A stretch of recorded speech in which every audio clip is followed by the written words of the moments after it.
আজও আমি গভীর রাতে কান্না করি তার জন্য যারে আমি ভালোবাসছি এই মন থেকে।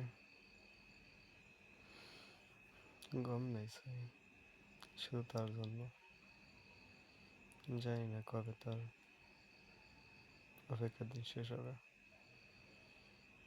আল্লাহ সবারই ছয় দেয়, আমার ছয় দেয় না। অনেক কষ্ট হয়েছে আমি শুধু তার জন্য। বাঁচতে পারতেছি না, কোনদিন হার্ট অ্যাটাক করে মারা যাবো। কেন এই জায়গায় ধুপ এর মধ্যে থাকে। মনে হয় কলেজের ভিতরে ফর্নের ভিতরে হাত দিয়ে আমি টাইনি ছিঁড়ে নিয়ে আসতেছি কেউ। মারা যাবো তাড়াতাড়ি মনে হয়, শুধু তার একটু দেখার ইচ্ছা।